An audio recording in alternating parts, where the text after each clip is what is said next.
Fala galera, tudo bem com vocês? Tô chegando aqui agora do meu surf na banheira. Acabei de surfar, não deu muito certo, mas pelo menos eu surfei.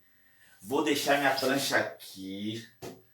Vou lá tomar um banho, porque tem que se higienizar para a gente poder apresentar aquela aula bonita do módulo 3. Tá bom? Fala galera, tudo bem? Depois de tomar aquele banho, fazer aquela higienização, vamos para a aula de hoje. A aula de hoje a gente vai falar sobre produção de energia, tá? A produção de energia ela é de grande importância para a humanidade. Desde o ser humano, por exemplo, nós precisamos de alimentos para poder gerar energia, então a gente precisa de alimento para ser nossa fonte de energia, até os carros, máquinas, a nossa televisão, o computador. Então tudo é movido a energia. Só que cada energia é gerada por uma certa fonte. E a gente vai começar a falar sobre isso. A primeira parte a gente fala sobre a geopolítica da energia. O que é a geopolítica da energia? Vocês vão ver que diversos países vão disputar e brigar por territórios por conta das fontes de energia. E aí, quem domina essas fontes consegue ter um avanço econômico muito grande. Por exemplo, é a disputa pelo petróleo. Você vê muita disputa pelo petróleo no Oriente Médio, Estados Unidos, com os países do Oriente Médio. A Venezuela, que é o maior, o maior produtor de petróleo, também entra nessa disputa. Se a gente falar por região, é a região do Oriente Médio, mas por país a Venezuela é o maior. Então, dentro desse contexto, você vai ver que a geopolítica ela gira em torno das fontes de energia. E aqui, essa imagem elucida exatamente isso, que tudo depende da energia, independente da fonte que é gerada, mas a energia ela é importante para tudo. E aí, a gente vai começar a falar sobre os tipos de fontes de energia. Nessa primeira aula eu vou falar das energias não renováveis. Por que não renováveis? Porque ela demora milhares e milhares de anos para se renovar. Na próxima aula eu vou falar sobre as fontes de energias renováveis. Então vamos lá. A gente precisa saber que existe a fonte primária e a fonte secundária. A fonte primária, petróleo, passa pela refinaria, são de transformação, e a secundária são os produtos derivados do petróleo. Tá bom? Aqui a gente começa a falar do carvão mineral, uma fonte de energia muito importante na primeira revolução industrial. Muitos países abriram mão dessa fonte de energia devido ao seu alto grau de poluição, mas, por exemplo, a China ela ainda utiliza muito essa fonte de energia.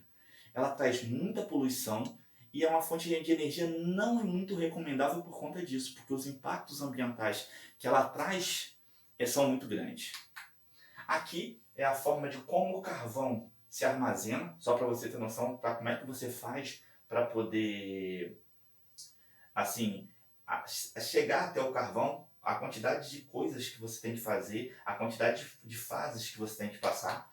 Aqui é a explicação de cada fasezinha, de cada fase para você chegar até o carvão.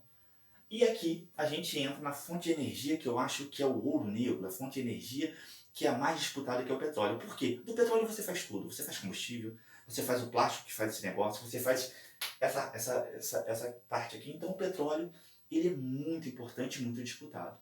Só que também altamente poluente.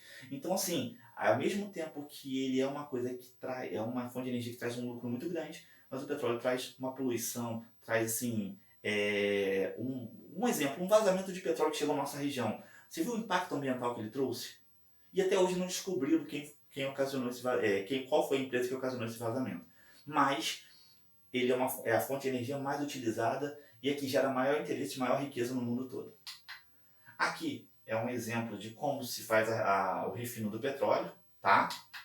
Aqui nós vamos falar sobre a questão do pré-sal, porque é uma solução econômica para o Brasil. A descoberta do pré-sal pode ser muito positiva, mas a gente também tem que ver quais impactos ambientais que isso vai ocorrer. Isso tudo tem que ser estudado.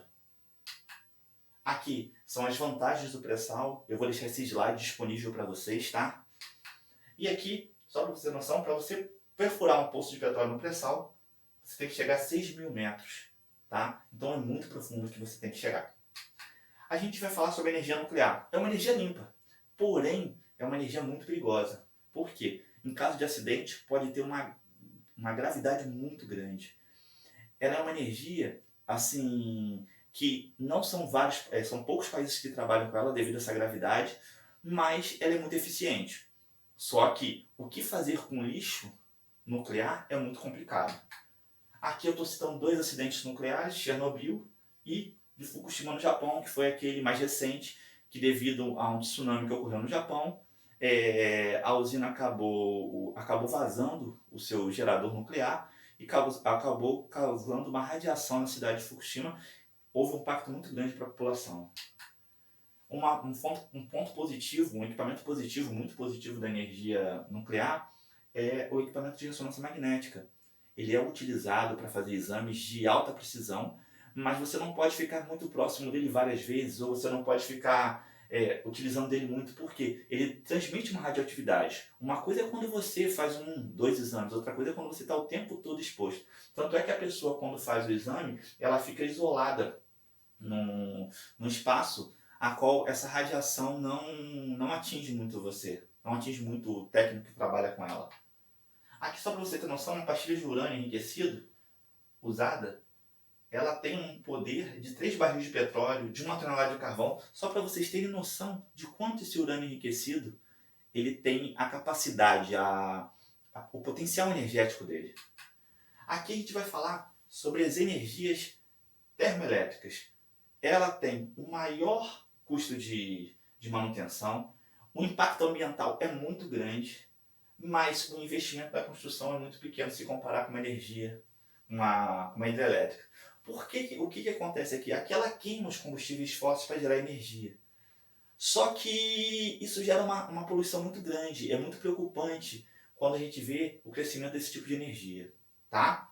E aqui é uma comparação de uma energia nuclear de uma energia termoelétrica, só para vocês verem o quanto a diferença de uma para outra. Galera, encerramos essa parte. Na próxima aula a gente vai trabalhar energias renováveis. Até a próxima!